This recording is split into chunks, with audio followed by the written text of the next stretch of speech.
When I see this man here, he named Nnamdi Kanu, the leader of the indigenous people of Biafra, IPOB. Make I give a brief history so that una go understand what I want to talk today. He was repatriated from Kenya to come and face the Nigerian law on a 15-man count charge against him. Them start their fight inside court. He reached, he got to a point, the charges dropped from 15 to 7. Their case got enter appeal. Appeal say, even the 7 will remain. We don't find anything on this guy. Let him go. Discharged and acquitted. Federal government say, lie, they go reach Supreme Court where they have their mafians so that they can execute their order. Yesterday, the matter don't finally reach Supreme Court. And the mafians there, the federal government mafians, no be me call Supreme Court judges mafians. Who call them mafians? Now, former MBA president, where he name na Olisa Awakoba. He say people that are there are mafians. Before you go start the call, he say now him talk and I they repeat what him talk. The mafians inside the Supreme Court, they don't finally execute their judgment. You get one particular thing where they talk. I no one tell you now until you watch the video I won't play for you. When you don't watch that video finish, when we come back, I'm gonna explain that thing within my mind where I won't tell you. And will help me watch this video. The leader of the indigenous people of Biafra, Nnamdi Kanu, will have to stay in detention at the Department of State of Services, DSS, for a while, as the Supreme Court of Nigeria has ordered that he answers to the 7-count charge against him before Justice Binta Nyako at the Federal High Court, Abuja. Mr. Kanu was first arrested by security agencies in Lagos on October 14, 2015, and has been in detention since June 29, 2021. He was arraigned before the Federal High Court in Abuja on a 4-count charge bordering on treasonable felony, conspiracy to commit treasonable felony, terrorism, illegal importation of radio equipment, and defamation of former President Muhammadu Buhari. The charges were later amended to a 15-count charge on terrorism and membership of a proscribed group. In her ruling, the trial judge, Justice Binta Nyako, dismissed 8 out of the 15-count charges, saying that Mr. Kanu had questions to answer in the remaining 7 charges. Dissatisfied with the ruling, Mr. Kanu appealed to the Court of Appeal. The appellate court dismissed the remaining charges and ordered that Mr. Kanu be released. In a twist, the appellate court granted a stay of execution of its judgment after the federal government had told the court that they were appealing to the Supreme Court. In its judgment, the Supreme Court held that no legislation in the country stripped the trial court of the jurisdiction to go ahead with Kanu's case, despite the illegal action that the federal government took against him. The Apex Court also berated the trial court for revoking Kanu's bail after he escaped to save his life, following the invasion of his home by security agents.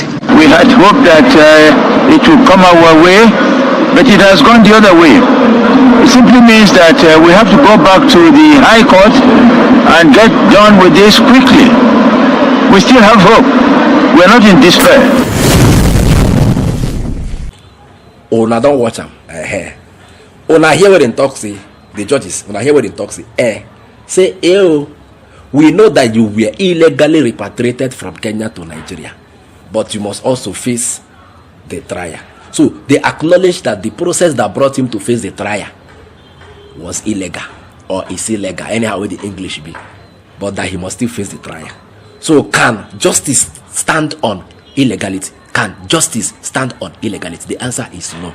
Make I give a perfect example of what I talk now. Ojo Zokalo, former governor of Abia State, he was sent to jail because they say he thief over 7 billion naira, if I'm not mistaken. Because of that, he was sent to jail. But later they released him. They said why? They say that the judge that sentenced him to jail did not have the jurisdiction. What's happened? That judge who sentenced him to jail, he was a judge of the High Court. Then along the line, they come promote him, enter appeal court. But since he don't start the case for High Court, he finish him. They say, since they don't promote him, say he's not supposed to finish that case because he's no longer a judge of the High Court. Say he has gone to the appeal court. So therefore, Ocho Zokalo dismissed and acquitted. They also make the Holamo make DSS hold am or make remain for prison and then undergo the whatever it is. Una dey hear me? That is the same case that happened here. So why still keep Nnamdi Kanu under the custody of the DSS and say he will face trial. He will face trial, of which we even acknowledge that the repatriation is illegal, but he will still face the trial. These two cases, are they not similar? Are they not similar? Ochuzo Kalu and Nnamdi Kanu. The two cases, are they not similar? Or they say that's where they talk. And no one now. It don't be as it go be. But last, justice go prefer. Not be justice from the court. Anyhow the justice will come, I know, but I know they depend on justice from the court. In this particular case, we will see to the end of it how you go take end. Una dey hear me? So they want to play this game. No wahala, we are just watching them using the court at your own advantage. Abi, it's alright. I go say una later.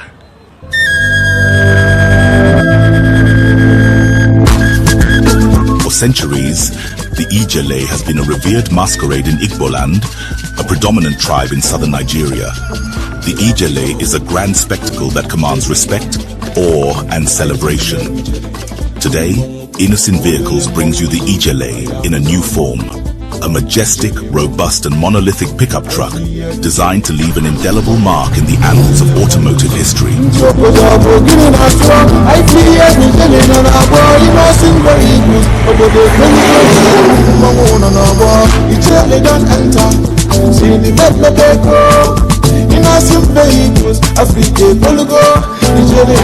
The Innocent Ijele is equipped with a powerful 3.0 L turbo engine and 4WD to conquer any terrain with ease. Make way for the Innocent Ijele, Innocent Vehicle, the pride of African roads.